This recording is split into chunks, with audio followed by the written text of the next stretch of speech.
Assalamualaikum, mana Ca pagi ni. Assalamualaikum semua dan selamat kembali dekat channel saya Ide. Okey, alhamdulillah ketemu lagi kita dekat channel aku ni.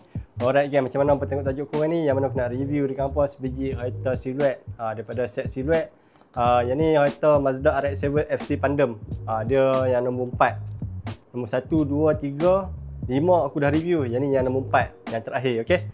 So jom aku review dekat apa detail Mazda RX-7 FC Pandem ni. Okay gang, so ni aku nak review dekat apa ni lah. Toyota RX-7 FC Pandem. Yang ni paling orang cari ni sebab dia punya livery dan kereta ni nampak fancy je. Okay. Selain daripada yang Porsche tu ataupun yang Skyline. Okay.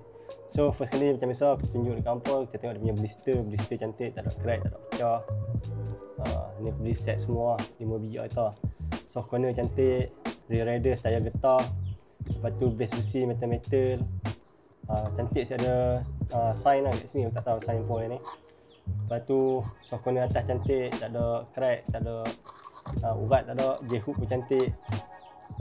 Yang ni colour pink belakang, yang biasa kita tengok yang 4 biji tu warna biru dengan warna kuning paling banyak kan. Yang ni colour pink. Okay. So ni yang terakhir aku nak review untuk set Silhouette ni. Okay, so kita tengok Toyota dia punya detail bagi aku sangat cantik lah yang ni. Aku tak jumpa lagi yang detail lawa macam ni kan. Bukan detail lawa, dia punya fancy macam ni. Ni first time lah sebab aku baru kuliah Hot Wheels kan. Okay, so tayar dia cantik oh. Yang depan warna pink, yang belakang warna fluorescent hijau. So dia punya livery hijau, biru, pink. Cantik lah. Spoiler dia pun cantik, warna pink.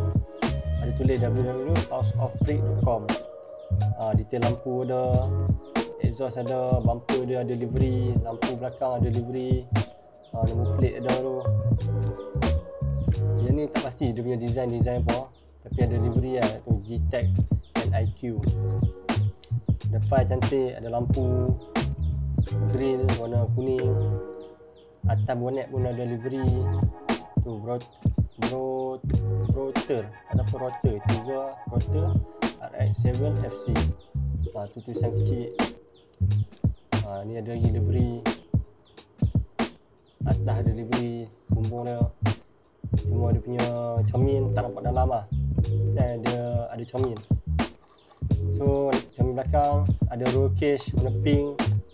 Cantik kat tahu ni. Drift HQ. Aku rasa ni memang kita drift lah yang ni.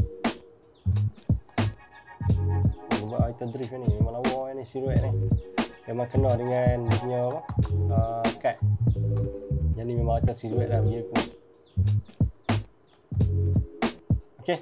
So siapa nak beli Mazda RX-7 FC Pandem ni, satu set ataupun sebiji ni aku letak di Shopee bawah ni. Apa boleh dapat kat situ. Okay. Kalau ada benda nak tanya boleh komen ke bawah. Jumpa lagi dekat next video aku yang akan datang. Jangan lupa subscribe, komen, like dan share. Okay. Bye. Assalamualaikum. Mana Ca pagi ni.